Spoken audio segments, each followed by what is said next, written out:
ایک بہت ہی خوبصورت گاؤں تھا۔ اس میں ایک گھر ایک بوڑھی عورت کا تھا۔ اس کا نام خالہ شریفہ تھا۔ اس کا کوئی بھی نہیں تھا، بس گاؤں والے ہی اس کا خیال رکھتے تھے اور کھانے پینے کی چیزیں اس کے گھر پہنچا دیا کرتے تھے۔ خالہ، آپ کی طبیعت اب کیسی ہے؟ سنا ہے کل رات آپ کو بخار ہو گیا تھا۔ آج میں ہی آپ کا کھانا بناؤں گی۔ آپ کوئی کام مت کرنا اور بس آرام کرنا۔ نہیں بینا بیٹا، میں بیمار تو ہوں مگر میں کسی پہ بوجھ نہیں بننا چاہتی۔ تم سبزی یہاں پر رکھ دو اور چلی جاؤ، میں خود ہی بنا لوں گی۔ مگر مینا بہت رحم دل تھی۔ اس نے اسی وقت خالہ کا کھانا تیار کرنا شروع کیا تاکہ انہیں اس کے جانے کے بعد کوئی پریشانی نہ ہو۔ خالہ شریفہ کسی کا احسان لینا گوارا نہیں کرتی تھی، اس لیے وہ بوڑھے ہونے کے باوجود جنگل سے لکڑیاں چنتی اور کسی نہ کسی گاؤں والے کے گھر وہ پہنچا دیتی۔ اس طرح وہ ان کا احسان اتار دیا کرتی۔ ارے آج لکڑیاں تو میں نے چن لی ہیں، پہلے ایسا کرتی ہوں کھانا کھا لیتی ہوں اور پھر یہ لکڑیاں لے کے گاؤں کو واپس چلی جاؤں گی۔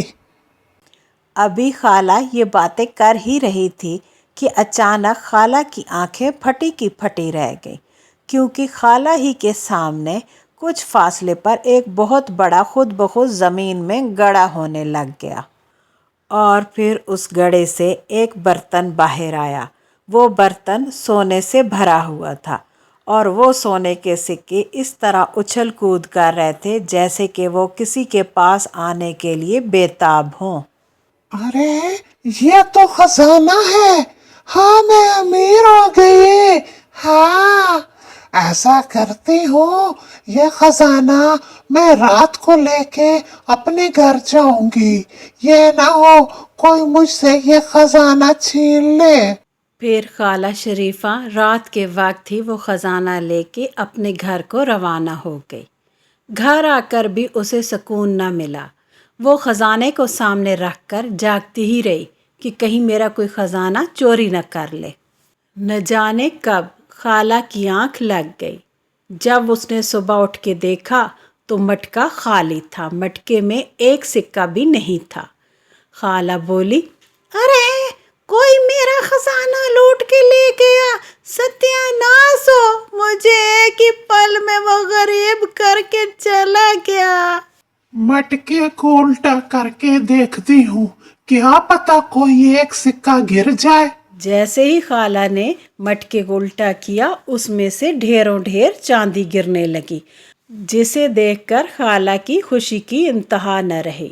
ہائے چلو اللہ کا شکر ہے، سونا نہیں تو چاندی ہی صحیح، چاندی تو ملی نا۔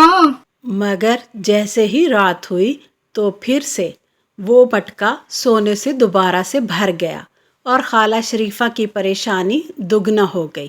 اب وہ ساری رات پھر سے جاگنے لگی کہ یہ نہ ہو کہ مٹکا جب میں سو جاؤں تو دوبارہ خالی ہو جائے۔